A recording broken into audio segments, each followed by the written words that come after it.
Olá a todos! Hoje, vamos mergulhar na intrigante história de H. P. Lovecraft, mais especificamente no caso de Charles Dexter Ward. Preparem-se para uma jornada assustadora pelos horrores cósmicos e mistérios insondáveis deste conto de horror e loucura, o caso de Charles Dexter Ward. De um hospital particular para doentes mentais, nas proximidades de Providence, em Rhode Island, desapareceu há pouco tempo uma pessoa extraordinariamente singular.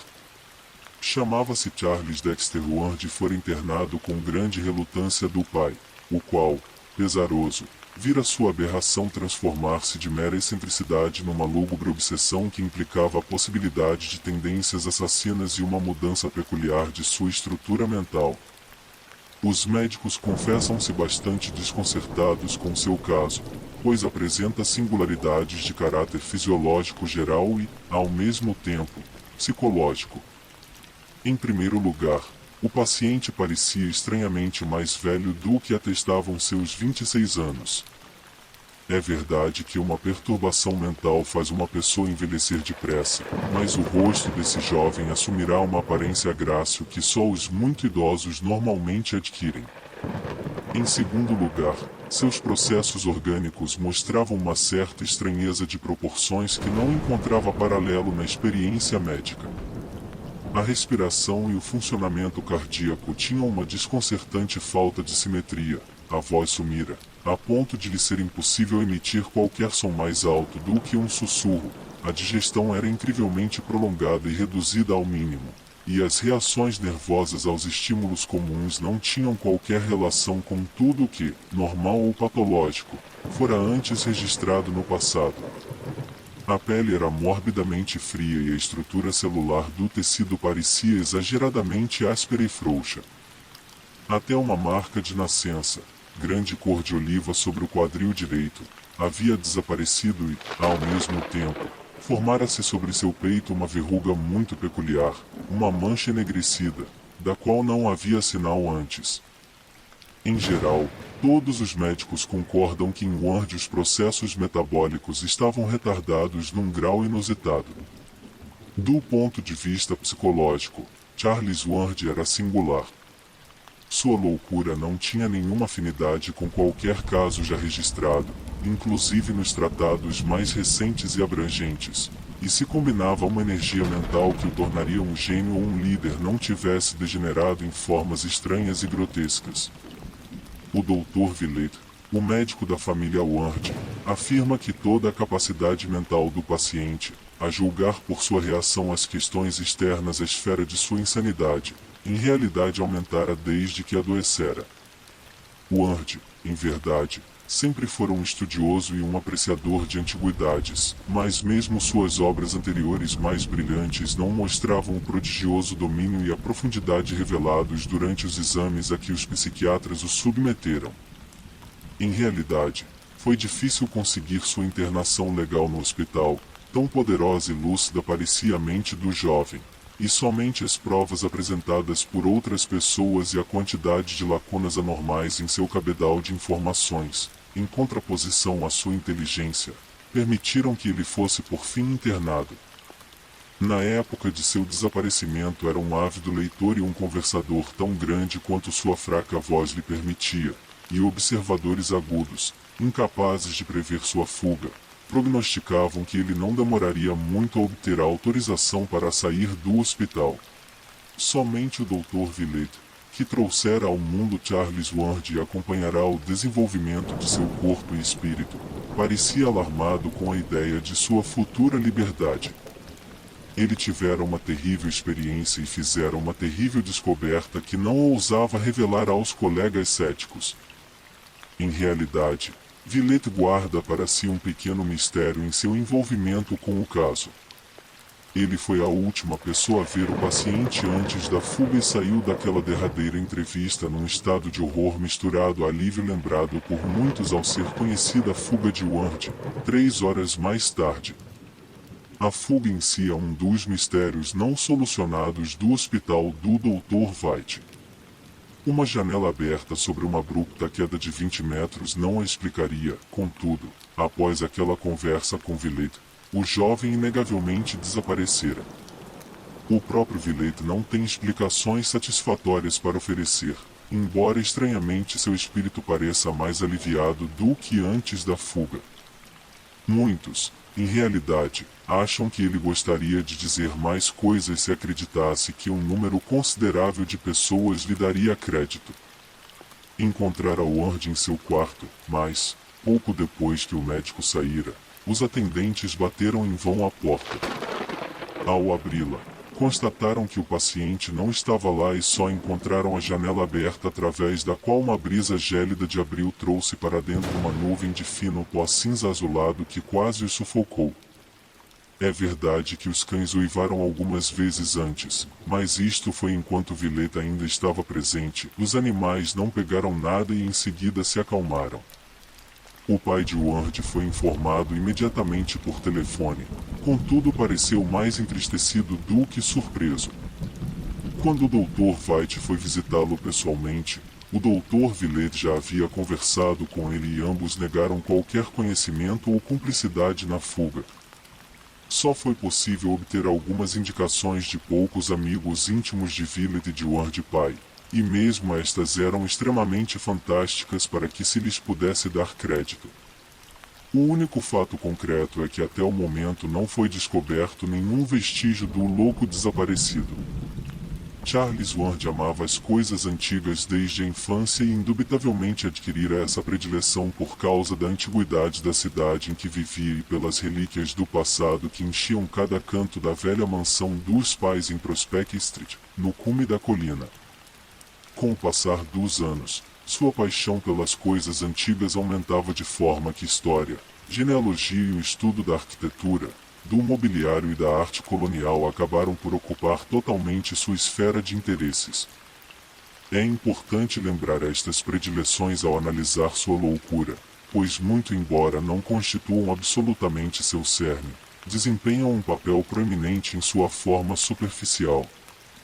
As lacunas de informação detectadas pelos psiquiatras estavam todas relacionadas a assuntos modernos e invariavelmente eram contrabalançadas por um correspondente excessivo, embora exteriormente disfarçado, conhecimento de assuntos do passado, revelado porém por um hábil interrogatório, de modo que se poderia imaginar que o paciente literalmente se transferira para uma época anterior por alguma obscura espécie de auto-hipnose. O estranho era que Ward não parecia mais interessado pelas coisas antigas que conhecia tão bem. Aparentemente, perderá o apreço por elas por causa da mera familiaridade, e todos os seus esforços recentes estavam obviamente voltados para o domínio dos fatos comuns do mundo moderno que se haviam apagado de maneira tão completa e inequívoca de seu cérebro. E ele se esforçava para esconder tal aniquilação, mas era claro para quem o observava que todo o seu programa de leituras e conversações era determinado por um frenético desejo de sorver os conhecimentos de sua própria vida e da formação cultural e prática comum do século XX que ele deveria possuir pelo fato de ter nascido em 1902 e de ter sido educado nas escolas do nosso tempo. Os psiquiatras perguntam-se agora, tendo em vista a destruição total de seu cabedal de informações, como o paciente fugitivo conseguirá fazer frente ao complexo mundo dos nossos dias, e a opinião comum é que estaria se escondendo numa função humilde e discreta até que seu cabedal de informações modernas pudesse voltar ao nível normal. O início da loucura de Ward constitui matéria de debate entre os psiquiatras. O Dr. Lima, a eminente autoridade de Boston, situa-o entre 1919 e 1920, o último ano que o rapaz cursara na escola Moses Brown, quando subitamente se desviou do estudo do passado para o do oculto e recusou preparar-se para a universidade, alegando que tinha pesquisas pessoais muito mais importantes a realizar. Com certeza, isto foi uma decorrência da alteração dos hábitos de Ward na época, principalmente de sua busca contínua, nos registros da cidade e entre antigos cemitérios, de certa sepultura aberta em 1771, no túmulo de um ancestral chamado Joseph Curwen, do qual alegara ter encontrado certos papéis atrás dos lambris de uma casa muito antiga de Olney Court, em Stampears Hill, em que notoriamente Curwen havia vivido. É inegável que no inverno de 1919 a 20 houve uma grande mudança em Ward, de fato. Ele parou de repente suas atividades de antiquário, empreendendo uma investigação profunda no campo do ocultismo em seu país e no exterior, alternando-a apenas a busca estranhamente obstinada do túmulo do seu antepassado. O Dr. Villette, contudo, discorda substancialmente dessa opinião, baseando seu parecer no prolongado conhecimento íntimo do paciente e em algumas pesquisas e descobertas assustadoras feitas a seu respeito. Essas pesquisas e descobertas deixaram nele uma marca tão profunda que ao falar nelas sua voz treme e treme-lhe a mão ao escrever sobre elas. Villette admite que a mudança ocorrida em 1919-2020 parece marcar o início de uma decadência progressiva que culminou na horrível, triste e misteriosa alienação mental de 1928, mas acredita, baseado na observação pessoal, que é preciso fazer uma distinção mais nítida. Reconhecendo que o rapaz sempre teve um temperamento pouco equilibrado e propenso a uma suscetibilidade e a um entusiasmo excessivos em suas reações aos fenômenos que o cercavam, ele se recusa a admitir que as primeiras mudanças marcam a passagem da razão à loucura. Ao contrário, prefere acreditar na própria afirmação de Ward, de que descobrira ou redescobrira algo cujo efeito sobre o pensamento humano seria provavelmente maravilhoso e profundo. A loucura verdadeira, ele tem certeza disso, apareceu com uma mudança posterior, depois do descobrimento do retrato e dos velhos papéis de Curwen, após uma viagem a estranhos lugares no exterior, após recitar certas terríveis invocações em estranhas e secretas circunstâncias, depois de obter claramente certas respostas a essas invocações e de redigir urna carta em condições angustiantes e inexplicáveis, depois da onda de vampirismo e dos infaustos boatos em Paltusse, e depois que a memória do paciente começou a excluir as imagens contemporâneas ao mesmo tempo em que sua voz falhava e seu aspecto físico ia sofrendo a sutil modificação que tantas pessoas mais tarde notaram. Somente nessa época, salienta Villette com grande agudeza, o clima de pesadelo passou a ser inquestionavelmente associado ao Ward e o médico, estremecendo de pavor. Está seguro de que existem provas bastante concretas corroborando a afirmação do rapaz quanto à sua descoberta. Crucial. Em primeiro lugar, dois trabalhadores muito inteligentes viram os velhos papéis de Joseph Curwen quando ele os descobriu. Em segundo, o rapaz uma vez lhe mostrou tais papéis e uma página do diário de Curwen, e cada um dos documentos tinha toda a aparência de autenticidade. O buraco onde Ward afirmou tê-los encontrado é uma realidade visível e Villette tivera a oportunidade de vê-los pela última vez e de modo bastante convincente num local em que ninguém acreditaria ou cuja existência talvez jamais seria provada.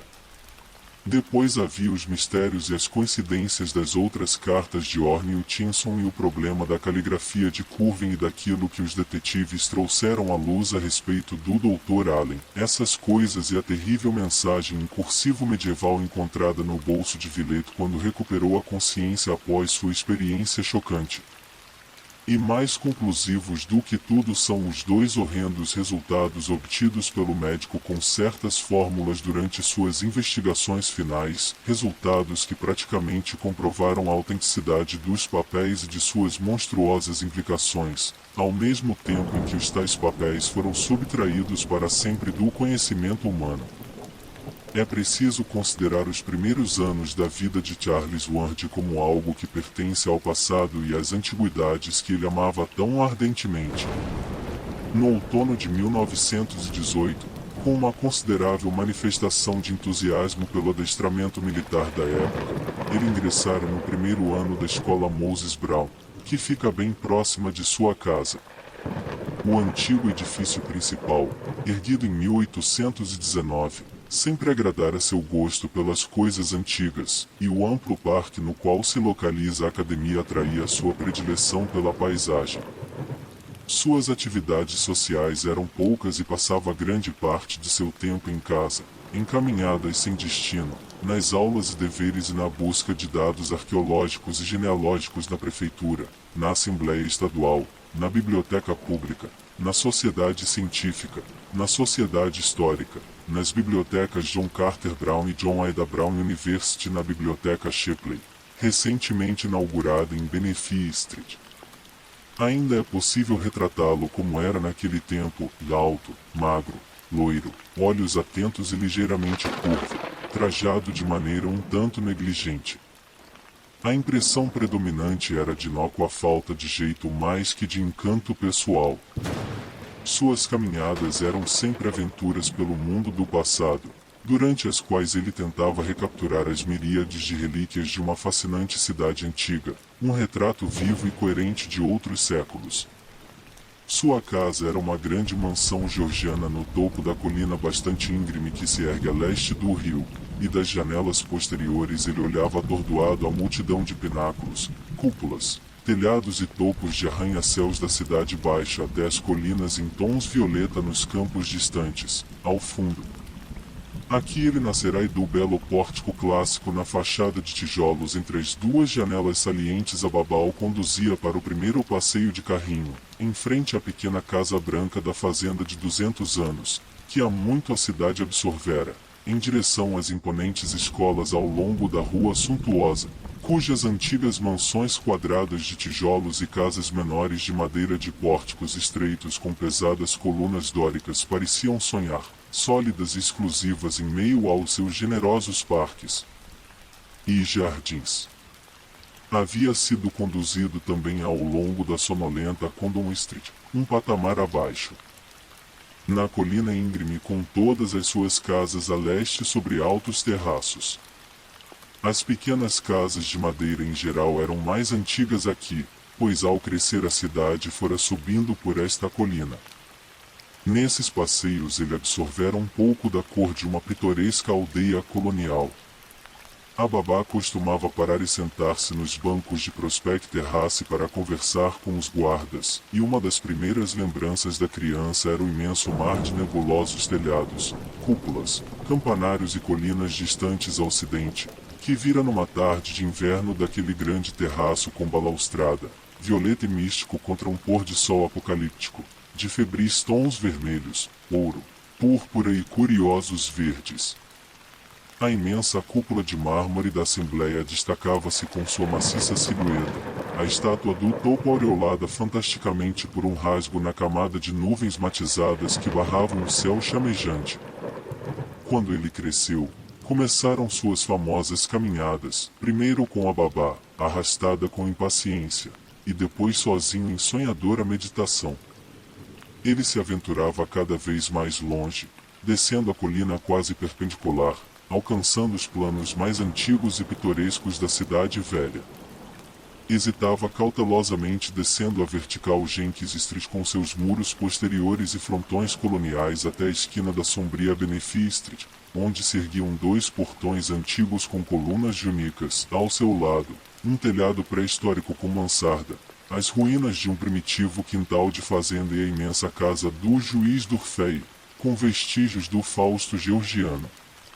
Isto aqui estava se tornando um cortiço, mas os olmos titânicos espalhavam uma sombra restauradora sobre o lugar e o menino costumava dirigir-se para o sul, e pelas longas fileiras de casas da época pré-revolucionária com suas grandes chaminés centrais e portais clássicos.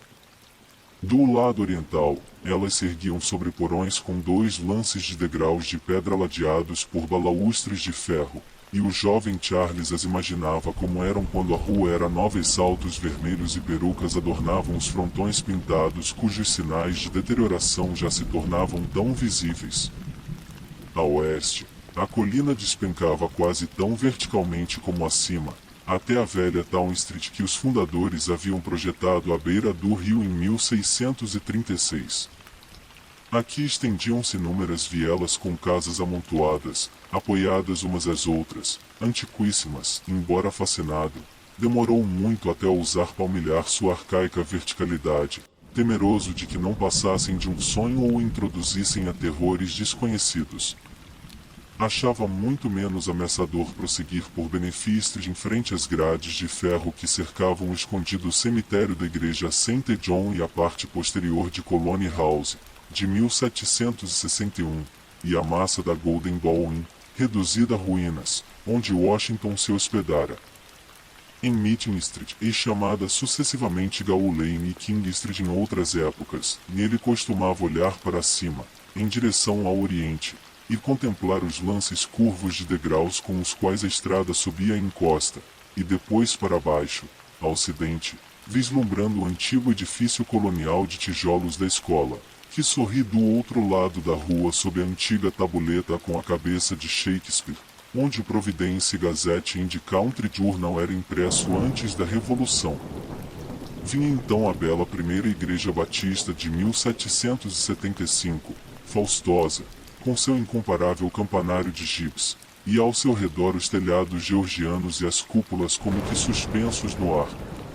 Aqui e para o sul o bairro se tornava mais bonito, desabrochando finalmente num maravilhoso grupo de mansões primitivas. Mas as vetustas vielas ainda conduziam ladeira abaixo oeste, espectrais no arcaísmo de suas inúmeras cúspides, mergulhando numa orgia de decadência iridescente onde o antigo porto de odores repulsivos lembra os gloriosos tempos das Índias Orientais entre sordidez e vícios poliglotas. Desembarcadouros podres, velaria indistinta nomes de ruas sobreviventes como Packard, Bullion, Gold, Silver, Coin, Doublon, Sovereign, Guilder, Dólar, Jimmy e Cent.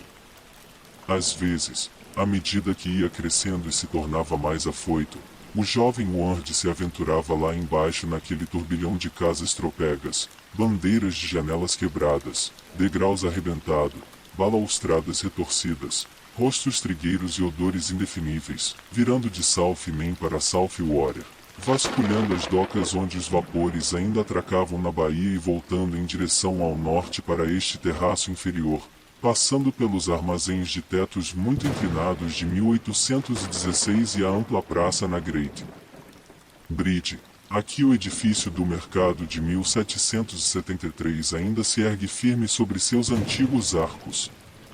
Naquela praça ele costumava parar para contemplar a fantástica beleza da cidade velha sobre o penhasco oriental, coberta de cúspides georgianas e coroada pela imensa e nova cúpula da Christian Science, assim como Londres é coroada pela cúpula de São Paulo. Agradava-lhe extremamente chegar a este local no fim da tarde, quando os raios inclinados do sol inundam de ouro o edifício do mercado e os antigos telhados e campanários na colina e mergulham em sua magia os desembarcadouros sonolentos onde os navios de providência, procedentes das Índias, costumavam fundear. Após uma longa contemplação sentia o atordoamento de sua paixão de poeta por aquela paisagem, e então escalava a encosta em direção à sua casa, no crepúsculo, passando pela antiga igreja branca, subindo pelas ruas íngremes onde brilhos amarelos começavam a surgir nas janelas de pequenas vidraças e através das bandeiras das portas, lá no alto, sobre lances duplos de escadas com curiosas balaustradas de ferro trabalhado. Em outras épocas, e nos últimos anos, ele costumava procurar contrastes vivos, realizando parte da caminhada pelos bairros coloniais em ruínas a noroeste de sua casa, onde a colina desce abruptamente até a elevação inferior de Stampiers Hill com seu gueto e o bairro negro apertando-se ao redor da praça da qual a diligência de Boston costumava partir antes da Revolução, e a outra parte na graciosa região meridional das ruas George, Benevolent, Power e Williams, onde a velha encosta aguarda. Intocadas as belas propriedades e trechos de jardins cercados por muros e vielas íngremes e verdes, nas quais perduram inúmeras e fragrantes memórias. Estas perambulações, juntamente com os estudos diligentes que as acompanhavam, com certeza são responsáveis pela quantidade de conhecimentos sobre arqueologia que no fim povoavam o mundo moderno na mente de Charles Ward e mostram o terreno espiritual sobre o qual caíram, naquele inverno fatal de 1919 a 20, as sementes brotadas daquela estranha e terrível fruição. O Dr. Villette está certo de que, até aquele malfadado inverno em que ocorreu a primeira mudança, A paixão de Charles Ward pela arqueologia não tinha qualquer sinal de morbidez. Os cemitérios não tinham para ele nenhuma atração particular além de seu exotismo e seu valor histórico, e ele estava totalmente isento de tudo que se assemelhasse à violência ou instintos selvagens. Foi então que, numa progressão insidiosa, pareceu desenvolver uma curiosa sequela de um dos seus triunfos genealógicos do ano anterior, quando descobrira entre seus ancestrais maternos um indivíduo que teve vida muito longa, chamado Joseph Curwen, que para lá se mudará vindo de Salem em março de 1692, em torno do qual sussurrava-se uma série de boatos extremamente peculiares e inquietantes. O tataravô de Ward, Welcome Potter, casara-se em 1785 com certa em Tilingasta, filha de Elisa, filha do capitão James Tilingasta, de cuja paternidade a família não preservara qualquer vestígio. No final de 1918, examinando um volume de registros manuscritos originais da cidade, o jovem genealogista encontrou um assentamento descrevendo uma mudança legal de nome, pelo qual uma senhora Elisa Curwen, viúva de Joseph Curwen, retomava, juntamente com a filha de 7 anos de idade, o nome de solteira Tilingasta, alegando que o nome de seu marido se tornará opróbrio público em razão do que se soubera após seu falecimento, confirmando um antigo boato, que não deveria ser levado em conta por uma esposa leal enquanto não se comprovasse que estava acima de qualquer dúvida. Este assentamento veio à luz pela separação acidental de duas folhas cuidadosamente coladas uma à outra para parecerem uma só após uma trabalhosa verificação dos números das páginas. Ficou imediatamente claro para Charles Ward que havia de fato descoberto um tetravô até então desconhecido. A descoberta o emocionou duplamente porque já havia ouvido vagas histórias e observado alusões esparsas relacionadas a essa pessoa sobre a qual restavam tão poucos registros publicamente disponíveis, além daqueles só conhecidos nos tempos modernos, que quase parecia existir uma conspiração para apagá-la da memória. A descoberta, além disso, era de uma natureza tão singular e excitante que não se poderia deixar de pensar no que os escrivães coloniais estavam tão ansiosos por ocultar e esquecer, ou suspeitar que a passagem fora suprimida por razões totalmente válidas. Antes disso, Ward contentara-se em deixar adormecida sua fascinação pelo velho Joseph Curwen, mas ao descobrir seu parentesco com esse personagem sobre o qual se preferia silenciar, passou a perseguir da maneira mais sistemática possível tudo o que podia achar a seu respeito. Nessa agitada busca, ele acabou alcançando um sucesso superior às suas expectativas mais ousadas, pois velhas cartas, diários e pilhas de livros de memórias não publicadas encontrados nas águas furtadas cheias de teias de aranhas de Providência e de outros lugares continham muitas passagens esclarecedoras que seus autores não haviam achado necessário destruir. Uma informação acidental surgiu até mesmo num lugar tão distante como Nova York, onde uma correspondência da época colonial de Rhode Island estava guardada no Museu de Francis Tavern.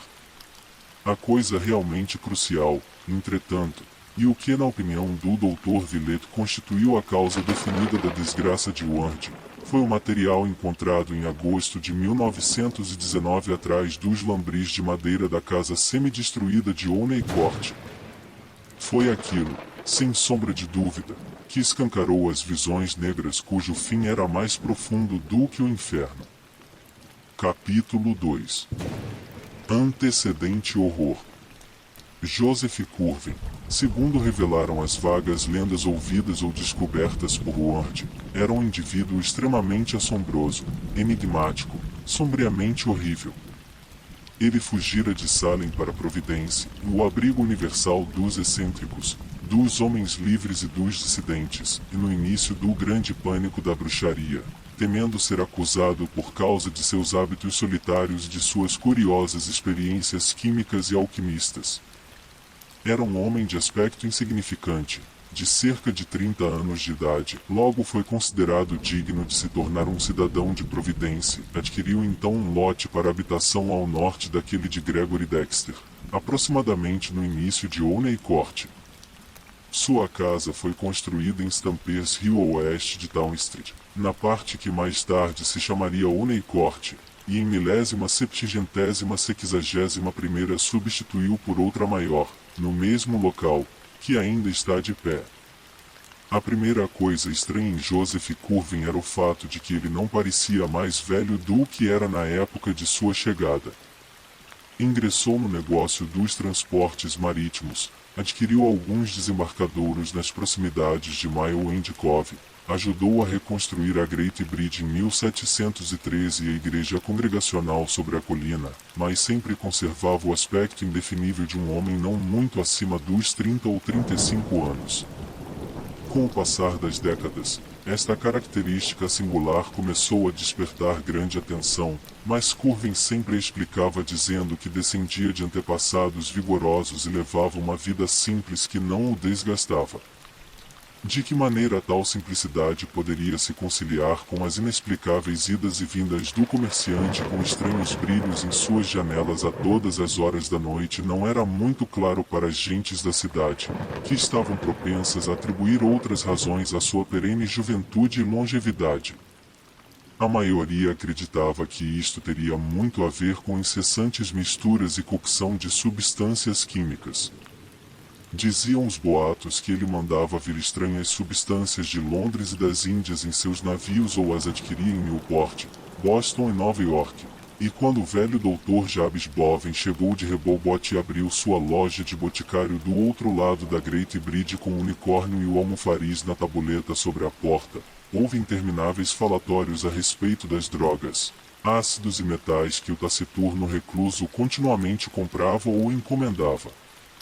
Supondo que Curwen possuísse uma assombrosa e secreta habilidade de médico, muitos que sofriam de várias doenças recorriam a ele, mas embora parecesse encorajar sua convicção, ainda que de modo cauteloso, e sempre lhes desse poções de cores estranhas para atendê-los, observava-se que as coisas que ele ministrava aos outros raramente eram eficazes.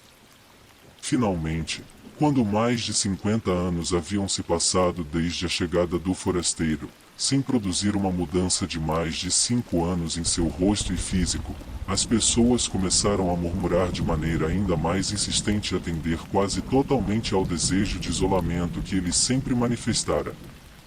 Cartas pessoais e diários da época revelam também uma profusão de outras razões pelas quais Joseph Curwen era olhado com estranheza, temido e, no fim, evitado como a peste. Sua paixão pelos cemitérios, nos quais era visto a todas as horas e com qualquer tempo, era notória. Embora ninguém tivesse presenciado qualquer ato de sua parte que pudesse de fato ser definido como vampiresco. Ele possuía uma fazenda na Paltuser Road, na qual costumava morar durante o verão e para a qual frequentemente podia ser visto dirigir-se a cavalo nas horas mais estranhas do dia e da noite.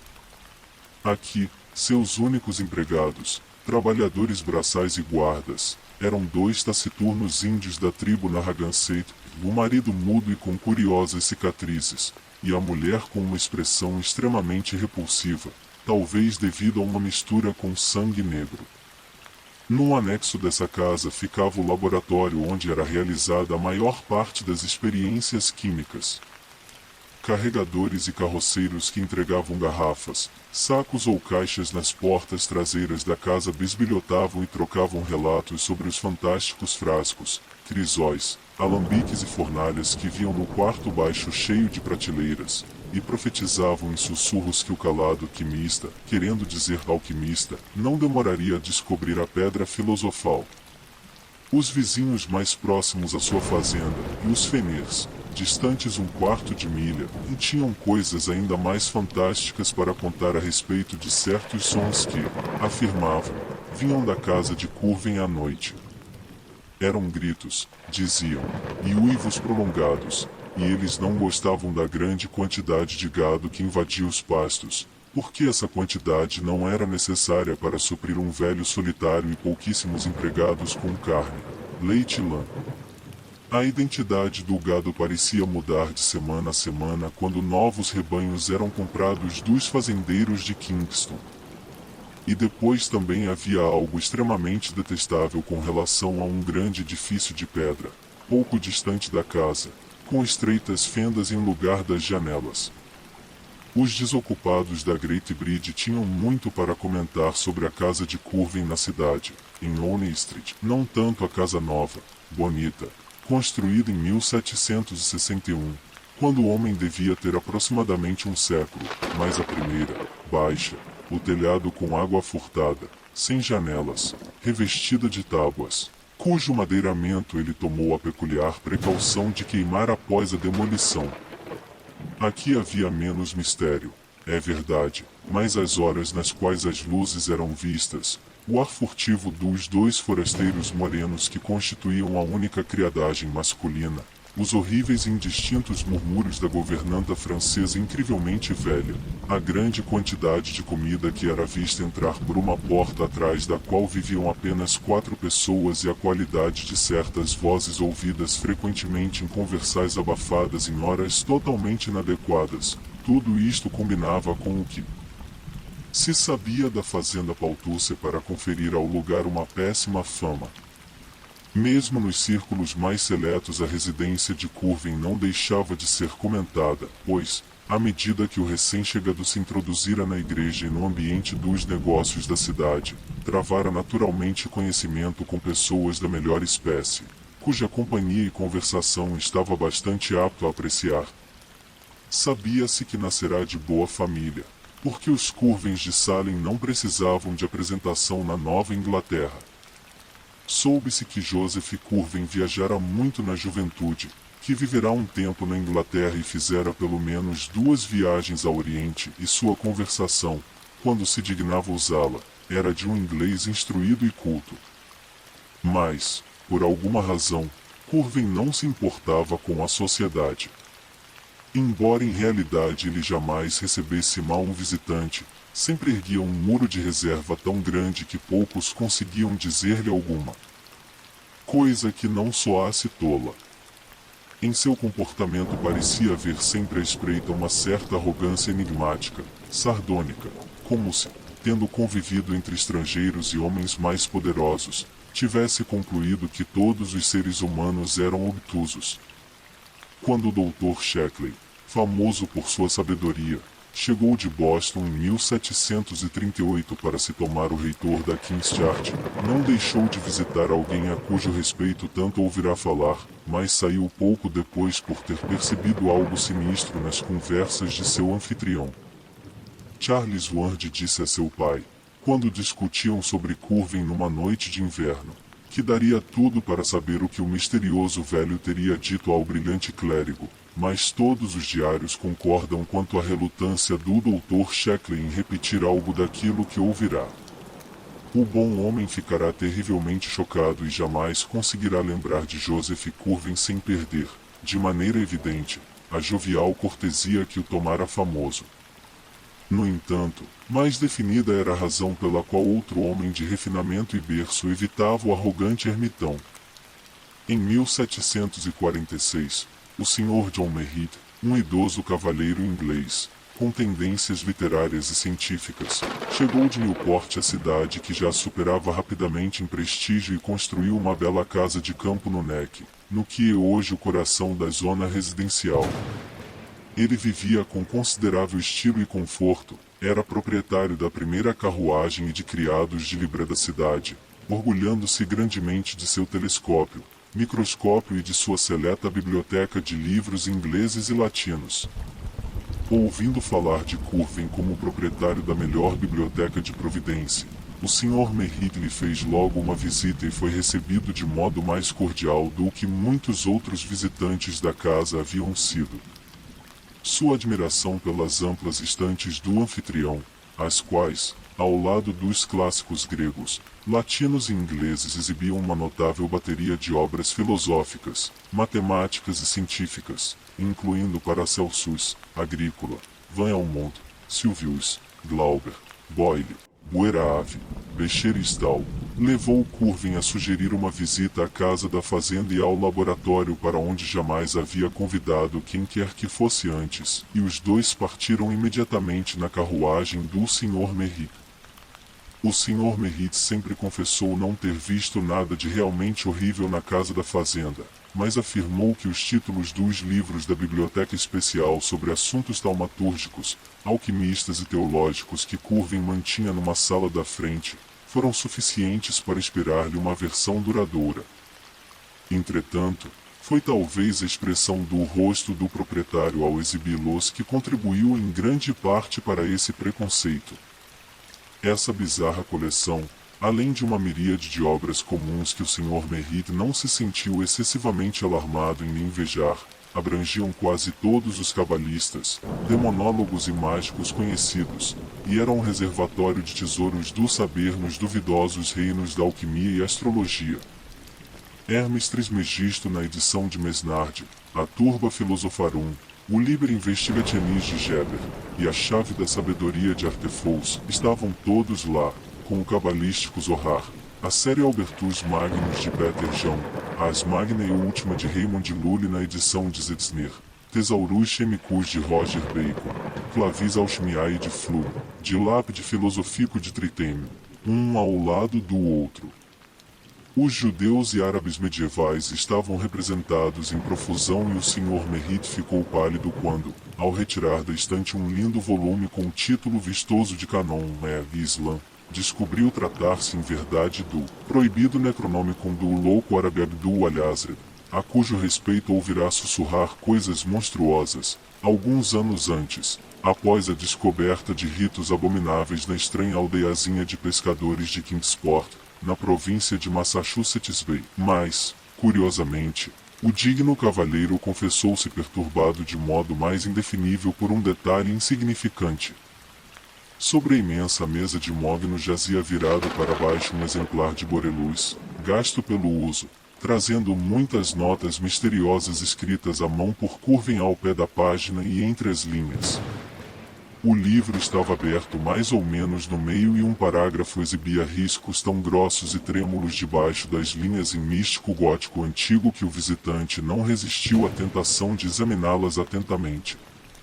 Ele não soube dizer se foi a natureza do trecho sublinhado ou a forma febril dos traços com que estava marcado, mas algo nessa combinação o impressionou de um modo muito profundo e peculiar. Lembrou-o até o fim da vida e o transcreveu de memória em seu diário. Uma vez tentou recitá-lo ao seu amigo, Dr. Sheckley, até notar quão profundamente aquilo perturbava o polido vigário. O trecho dizia: os sais essenciais dos animais podem ser preparados e preservados de modo que um homem engenhoso pode ter toda a arca de Noé em seu próprio escritório e fazer surgir a bela forma de um animal das cinzas deste a seu bel prazer, e, pelo mesmo método, dos sais essenciais do pó humano, sem criminosa necromancia, um filósofo pode fazer reviver a forma de qualquer ancestral falecido das cinzas em que seu corpo se tomou. Era, contudo, perto das docas, ao longo da parte meridional de Town Street, que se murmuravam as piores coisas a respeito de Joseph Curwen. Os marujos são gente supersticiosa e os calejados lobos do mar que constituíam a tripulação das inúmeras corvetas que traficavam com rum, escravos e melado, dos esbeltos navios corsários e dos grandes brigues dos Browns, Crawfords e Tillinghasters. Todos faziam sinais estranhos e furtivos de esconjuro quando viam a figura magra e enganadoramente jovem, com os cabelos amarelecidos, ligeiramente curva, entrando nos armazéns Curwen em Doublon Street ou conversando com capitães e comissários de bordo sobre os longos moles aos quais atracavam incessantemente os navios de Curwen. Os próprios capitães e caixeiros de Curwen odiavam e temiam e todos os seus marinheiros eram mestiços, um rebotalho da Martinica, Santo Eustáquio, Havana ou Porte Royal. De certo modo, era a frequência com a qual esses marujos eram substituídos que inspirava o aspecto mais concreto e mais agudo do medo que o velho suscitava. Ocorria que uma tripulação tinha licença para ir à cidade e alguns de seus membros eram encarregados de levar alguma encomenda. Terminada a licença, quando a tripulação voltava a se reunir, quase certamente um ou outro homem estaria faltando. Muitos não podiam deixar de observar que diversas das encomendas diziam respeito à fazenda de Paltusserode e que eram poucos os marinheiros que haviam sido vistos voltar daquele local. Assim, com o tempo, ficou extremamente difícil para Curwen manter aquela malta estranhamente sortida. Quase sempre muitos desertavam tão logo ouviam os boatos nos moles de Providência e sua substituição nas Índias Ocidentais tornou-se um problema cada vez maior para o comerciante. Em 1760, Joseph Curwen era praticamente um proscrito, suspeito de vagos horrores e demoníacas alianças que pareciam mais ameaçadoras pelo fato de não poderem ser definidas, compreendidas ou mesmo comprovadas. A última gota foi talvez o caso dos soldados desaparecidos em 1758, pois em março e abril daquele ano 2 regimentos reais a caminho da Nova França aquartelaram-se em Providência e inexplicavelmente registrou-se um número de deserções muito superior à média. Os boatos insistiam na frequência com a qual Curwen costumava ser visto conversando com os estrangeiros de casaca vermelha. Como vários deles começaram a desaparecer, as pessoas pensaram em episódios semelhantes ocorridos com seus próprios marujos. Ninguém pode dizer o que teria acontecido se os regimentos não tivessem recebido ordem de prosseguir. Enquanto isso, os negócios do comerciante prosperavam em terra.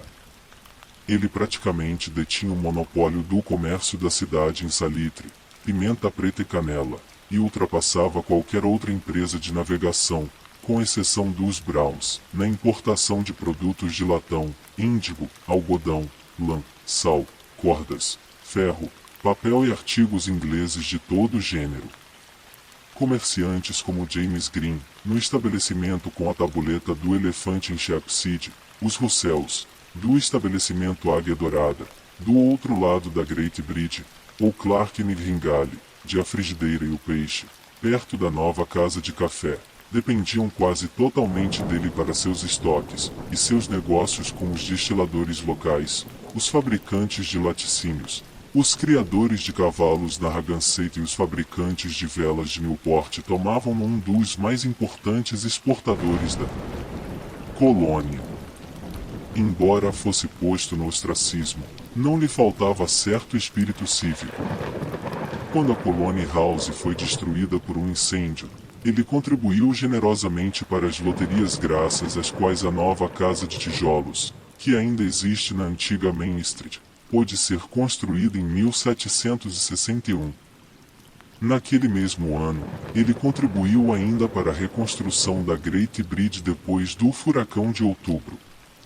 Adquiriu muitos livros para a biblioteca pública para substituir os que haviam sido consumidos no incêndio da Colony House e fez vultosa contribuição para a loteria que permitiu pavimentar com grandes pedras redondas e uma calçada central o passeio a enlameada Market Parade e a Town Street, cheias de sulcos profundos.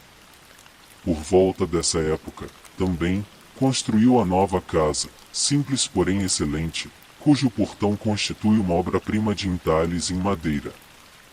Quando os partidários de Wittefield romperam com a igreja do Dr. Cotton, sobre a colina, em 1743, e fundaram a igreja de Acon Snow, do outro lado da Great Bridge, Curwen fora com eles, embora seu zelo e frequência logo diminuíssem. Agora, entretanto, mais uma vez dava mostras de devoção, como para dissipar as sombras que o haviam atirado no isolamento e que em breve, se não fossem prontamente detidas, começariam a arruinar o sucesso dos seus negócios. À vista desse homem estranho, pálido, que no aspecto mal tocava meia-idade, embora certamente não contasse menos de um século, tentando finalmente emergir de uma nuvem de medo e abominação, demasiado vaga para ser definida ou analisada, era uma coisa ao mesmo tempo patética, dramática e desprezível.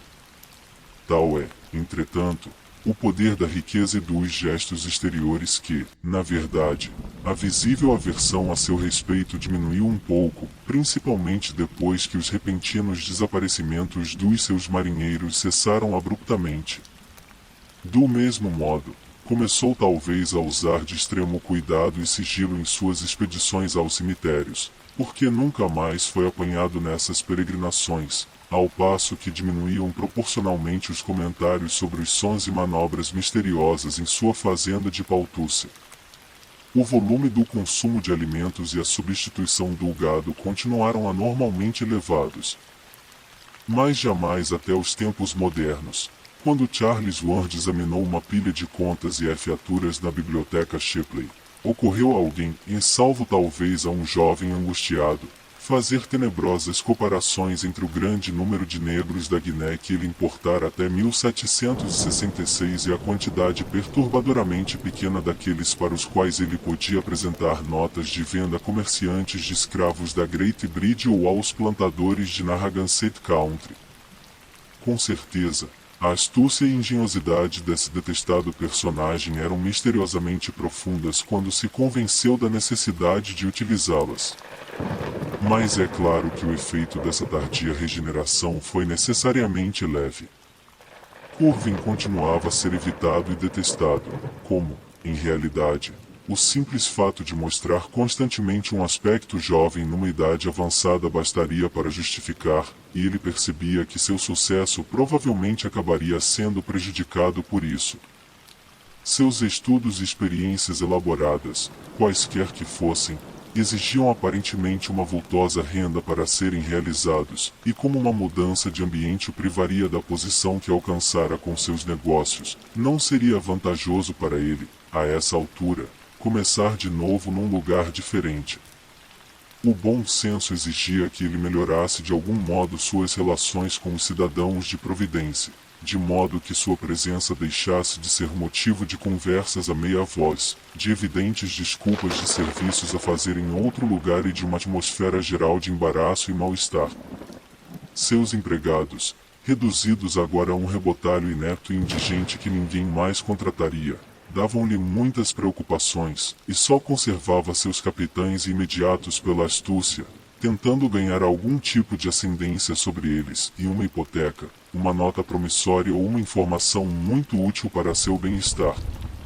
Em muitos casos, os autores dos diários registraram com certo espanto. Curwen mostrava quase o poder de um bruxo desenterrando segredos de família para utilizá-los de modo questionável. Nos últimos 5 anos de sua vida, parecia que só uma conversa direta com os defuntos poderia fornecer as informações que ele exibia com tanta facilidade. Mais ou menos nessa época, o astuto estudioso encontrou um último desesperado expediente para reconquistar sua posição na comunidade. Até então um completo ermitão, resolveu contrair um vantajoso matrimônio, tomando como esposa alguma dama cuja posição indiscutível tornasse impossível qualquer forma de ostracismo contra seu lar. Talvez ele também tivesse razões mais profundas para desejar uma aliança, razões tão alheias à esfera cósmica conhecida que somente os papéis encontrados 1 século e meio após sua morte alguém suspeitaria delas, mas jamais será possível saber algo seguro a esse respeito. Naturalmente, ele tinha consciência do horror e da indignação com os quais um cortejamento de sua parte seria recebido, portanto, procurou uma candidata provável sobre cujos pais ele pudesse exercer uma pressão adequada. Descobriu que não era fácil encontrar tais candidatas, pois ele tinha exigências muito particulares em matéria de beleza, habilidades e posição social. Finalmente, sua pesquisa se restringiu à casa de um dos seus melhores e antigos capitães, um viúvo de berço e reputação sem mácula chamado do Tite Lingastan, cuja única filha Elisa parecia dotada de todas as virtudes concebíveis, salvo a perspectiva de se tomar uma herdeira. O capitão Tilingasta era totalmente dominado por Curwen e consentiu, após uma tempestuosa entrevista em sua casa ornada por uma cúpula na colina de Povers Lane, em sancionar a aliança blasfema. Elisa Tilingasta tinha naquela época 18 anos de idade e havia sido educada do modo mais digno que as condições limitadas de seu pai permitiam. Frequentada a escola Stephen Jackson, em frente à Court House Parade, e havia sido diligentemente instruída pela mãe, antes que esta morresse de varíola. Em 1757, em todas as artes e refinamentos da vida doméstica. Um mostruário de seus trabalhos, realizado em 1753, aos 9 anos de idade, ainda pode ser visto nos salões da Sociedade Histórica de Rhode Island. Após a morte da mãe, ela passará a dirigir a casa, auxiliada apenas por uma velha negra. A discussão com o pai sobre a proposta de casamento de Curwen deve ter sido bastante penosa, mas não existe qualquer registro dela. Certo é que seu noivado com o jovem Ezra V. Eden, imediato do paquete Enterprise de Crawford, foi devidamente desfeito e sua união com Joseph Curwen realizada no dia 7 de março de 1763, na Igreja Batista, na presença de uma das mais distintas assembleias de que a cidade podia se vangloriar. A cerimônia foi celebrada pelo mais jovem dos Vinsons, Samuel. O Gazette mencionou o evento muito brevemente na maioria das cópias remanescentes. A nota em questão parece ter sido cortada ou rasgada. Ward descobriu uma única cópia intacta, após muitas buscas, nos arquivos de um famoso colecionador particular, observando com deleite a total inexpressão da polida linguagem, e na tarde da última segunda-feira, o Sr. Joseph Curwen, dessa cidade, comerciante, casou-se com a senhorita Eliza Tilingasta, filha do capitão do Tilingasta, uma jovem que soma real merecimento a uma bela pessoa, para honrar o estado conjugal e perpetuar sua felicidade. A correspondência do Fay Arnold, descoberta por Charles Ward pouco depois de sua primeira suposta crise de loucura na coleção particular de Melville F. Peters, de George Street, referente a este período e a outro um pouco anterior, lança viva luz sobre o ultraje perpetrado contra o sentimento público por essa união disparatada. A influência social dos Tilingastas, entretanto, não podia ser negada, e mais uma vez Joseph Curwen viu sua casa frequentada por pessoas que de outra forma ele jamais poderia induzir a transpor-lhe os umbrais. Jamais, porém, ele foi completamente aceito, e sua esposa sofria socialmente pela forçada união, mas, em todo o caso, reduzira-se significativamente a possibilidade de maior ostracismo. No tratamento para com a esposa, o estranho noivo maravilhava ela e a comunidade, mostrando uma delicadeza e consideração extremas. A nova casa em Honey Court agora estava livre de manifestações perturbadoras, e embora Curwen se ausentasse muitas vezes para ir à fazenda Paltusse, que sua esposa jamais visitou, parecia um cidadão normal mais do que em qualquer outro momento de seus longos anos de residência. Apenas uma pessoa conservava uma aberta inimizade com ele, o jovem oficial da marinha cujo noivado com Eliza Tilingasta havia sido tão abruptamente rompido. Ezra V. Eden jurara vingança e, embora de temperamento em geral pacífico e calmo, tinha agora um propósito pertinaz, inspirado pelo ódio, que não pressagiava nada de bom para o marido e usurpador. No dia 7 de maio de 1765 nasceu a única filha de Curwen, e foi batizada pelo reverendo John Graves da King's Church, da qual marido e mulher haviam se tomado membros pouco depois do casamento a fim de chegar a um compromisso entre suas respectivas filiações às igrejas Congregacional e Batista. O registro desse nascimento, bem como do casamento 2 anos antes, foi apagado da maioria das cópias da igreja e dos anais da cidade onde deveria constar, e Charles Ward o localizou com a maior dificuldade depois que a descoberta da mudança do nome da viúva lhe revelara seu próprio parentesco, fazendo despontar o interesse febril que culminara com sua loucura. Em realidade, a anotação do nascimento foi encontrada, curiosamente, através da correspondência com os herdeiros do legalista Dr. Graves, que levará consigo uma cópia dos registros quando deixará seu cargo de pastor ao eclodir a Revolução. Ward tentará essa fonte porque sabia que sua trisavó, em Tilingasta Potter, havia pertencido à igreja episcopal. Pouco depois do nascimento da filha, acontecimento ao que parece por ele recebido com um entusiasmo enormemente contrastante com sua frieza habitual, Curwen resolveu posar para um retrato. Este foi pintado por um escocês de grande talento chamado Cosmo Alexander, então residente em Newport, posteriormente famoso por ter sido o primeiro professor de Gilbert Stuart. O retrato teria sido executado sobre um painel da parede da biblioteca da casa de Oneycourt, mas nenhum dos dois velhos diários que o mencionam fornecia qualquer indicação de seu paradeiro final.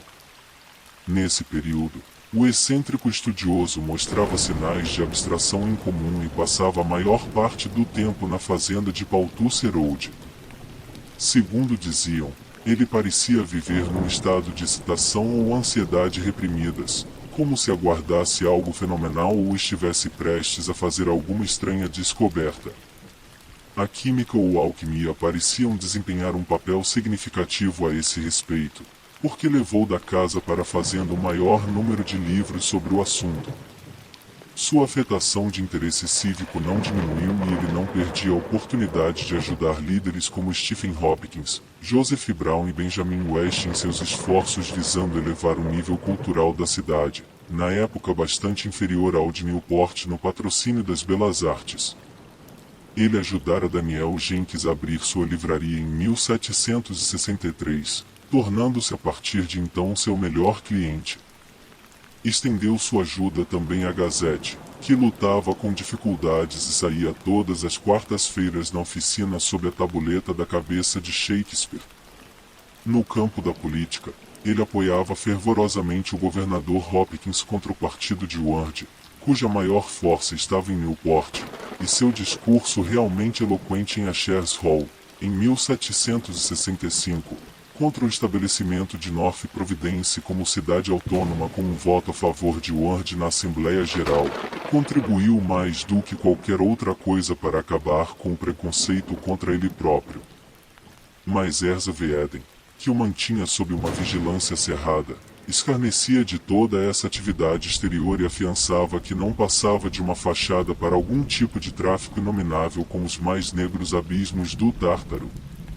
O jovem, determinado a se vingar, começou um estudo sistemático do homem e de seus atos sempre que se encontrava no porto. Passava horas à noite pelos cais com um pequeno barco a remos de prontidão quando via luzes nos armazéns de Curven e seguia a pequena embarcação que, e vez por outra, se afastava ou chegava furtivamente na baía. Também vigiava tanto quanto possível a fazenda Paltusser e uma vez foi gravemente mordido pelos cachorros que o velho casal de índios soltara em cima dele. Pessoal, não percam a segunda parte desse vídeo.